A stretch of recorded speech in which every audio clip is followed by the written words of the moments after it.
आपका कौन कौन सा क्या पूरा टीम, कितने आदमी का टीम था, क्या क्या इक्विपमेंट आपका हुआ था? 25 से 30 लोग थे हम, और हमारे इंस्ट्रूमेंट जो बजाने वाले लोग थे वो थे, और हमारी डांसर ग्रुप की लड़कियां थी। और सबसे बड़ी बात कि ये लोग जब मेरा कार्यक्रम किए तो इन लोगों ने बताया ही नहीं कि टिकट शो है। टिकट शो का मुझे पता ही नहीं था। मैं जब यहाँ आया, जब ये सारे हंगामा हो गए, होने के बाद मुझे पता चला कि टिकट शो था।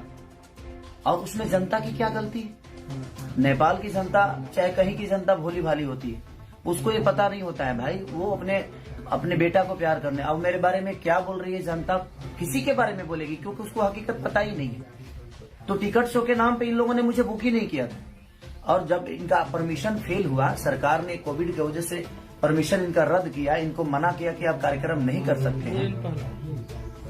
आपसे कितना दिन पहले एग्रीमेंट हुआ था यहाँ पर आने का? मेरा तो 5-6 दिन पहले ही ये कार्यक्रम तय हुआ है, राइट ना? 5-6 दिन पहले, और ये लोग 5-6 दिन पहले ही मुझे तय किए। मैंने वीडियो भी बना के 2 दिन पहले वीडियो बनाया, 16 तारीख को। तो 2 दिन पहले मैंने इनको वीडियो दिया था, तब तक इनको पता चल चुका था कि परमिशन रद्द है, प्रशासन हमें ये कार्यक्रम नहीं करने देगी। उसके बावजूद भी इन लोगों ने, मैं यहाँ तक आ गया, उसके बावजूद भी ये पूरे दिन टिकट काटते रहे, और मुझे पता ही नहीं है कि टिकट कट रहे और टिकट पे ये कार्यक्रम है, और लोगों को सिर्फ गुमराह करते रहे। और उसमें नुकसान ये हुआ कि 4 स्कॉर्पियो लोगों ने जला दिए। इसमें मैं पब्लिक जनता को मैं बिल्कुल दोष नहीं बोलूंगा, क्योंकि इन लोगों ने गुमराह जनता को भी किया और मुझे भी किया। तो आपका कहना है कि जो भी हुआ आयोजक की तरफ से? आयोजक अगर मुझे सुबह ही बता दिया होता कि भैया यहाँ परमिशन नहीं है, प्रशासन हम आपको नहीं दे सकते, तो इसमें प्रशासन का भी कोई रोल नहीं है भाई। प्रशासन, अब मैं यहाँ आया 8 बजे, 9 बजे में पहुंचा, 9 बजे पहुंचने के बाद 10 बजे मैं रेडी होकर बैठ गया। जैसे निकलना चाहा, पूरी प्रशासन पूरे होटल को घेर लिया गया कि आप कार्यक्रम करने जा ही नहीं सकते। तो मैं प्रशासन को तोड़ के तो नहीं जाऊंगा, क्योंकि मैं आउट ऑफ इंडिया हूं। ये इंडिया तो है नहीं, ये बिहार तो है नहीं, यूपी तो है नहीं। अब प्रशासन बोल रहा है कि आप जा ही नहीं पाओगे, आपको नहीं जाने देंगे हम, क्योंकि वहां पे कोई व्यवस्था नहीं है। अगर आपको कुछ हो जाएगा तो भाई उसका जिम्मेदार हम पे आ जाएगा। जो प्रशासन, नेपाल की प्रशासन निकम्मा है, और नेपाल की प्रशासन ने खेसारी लाल यादव को सुरक्षा नहीं दिया, तो हम अपने पे रिस्क नहीं लेंगे, इसलिए आप यहां से नहीं जा सकते। और मैं अभी वही कपड़ा पहन के बैठा हूं सुबह से, अभी खाना तक मैंने नहीं खाया कि कितने लोगों को प्रॉब्लम हुई होगी। मेरे जितने भी बंदे वहां थे, कोई ऐसा आदमी नहीं था जिसको चोट नहीं लगी है, सबको चोट लगी है, क्योंकि पब्लिक को कहीं ना कहीं खेसारी लाल यादव चाहिए था, और मैं उसी के लिए आया भी था। इसमें मेरी कोई गलती, आयोजक ने एक शब्द, अभी तक जो मेन आयोजक हैं अभी तक मिलने नहीं आया मेरे से। क्या नाम है भैया उनका? क्या नाम है उनका?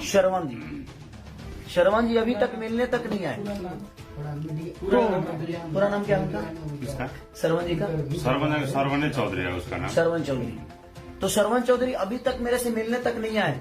हम लोग सारे लोग अभी तक खाना तक नहीं खाए। सुबह सब लोगों ने नाश्ता करके और कार्यक्रम के लिए जा रहे थे हम लोग। और जनता, अब जनता के नजर में ये चीजें लग रही है कि मैं आया नहीं। अभी आप देख ही रहे ना कि यहाँ पे हैं, ये भी हैं हमारे प्रशासन, यहाँ के प्रशासन भी, हमारे एसपी साहब के जो हमारे प्रशासन के लोग हैं वो भी हैं। ऐसा नहीं है कि मैं गलत हूँ, मैं किसी का काम लेता हूँ तो मैं अपने जीवन में मैं 24 घंटा वर्क करने वाला इंसान हूँ। लेकिन कहीं ना कहीं ये कार्यकर्ता लोगों ने जनता को भी बेवकूफ बनाया और मुझे भी बेवकूफ बनाया। आज कम से कम 1.5 करोड़ का नुकसान हुआ सिर्फ खेसारी लाल यादव के। 4 स्कॉर्पियो को जला दिया गया। इसमें दोष जनता को मैं कैसे दे सकता हूँ? इसमें दोष तो इनका है। हमारे सारे इंस्ट्रूमेंट तोड़ दिए गए, हमारे लड़कियों को चोट पहुंची, तो इसमें दोष ना उन जनता का है और ना ही हमारा है देखा जाए, और ना ही यहाँ के प्रशासन का है, ना ही सरकार का है। जब सरकार आपको पहले कोविड की वजह से मना कर दिया तो ये कार्यक्रम आपको पहले ही रद्द कर देना चाहिए। जब 2 दिन पहले ही आपकी परमिशन रद्द की गई तो आपको पहले जनता को बता देना चाहिए कि कार्यक्रम, या मुझे ही बोलते कि भाई एक बार लाइव आकर बोल दीजिए कि कार्यक्रम कैंसिल हो गया। जैसे आप अभी कोविड तो नेपाल और इंडिया दोनों तरफ ही एक ओमिक्रॉन का जो एक संक्रमण है एकदम तीव्र रूप में आगे बढ़ रहा है। तो जैसे आप लोग का एग्रीमेंट हुआ उस समय आपने नहीं पूछा था कि मतलब इस ढंग का? देखिए मैं बोला भी था, इन लोगों से बोला भी था कि क्या कोविड का कोई प्रॉब्लम तो नहीं है ना? तो नहीं सर, वहाँ परमिशन हमें मिल गया है। तो जब सरकार परमिशन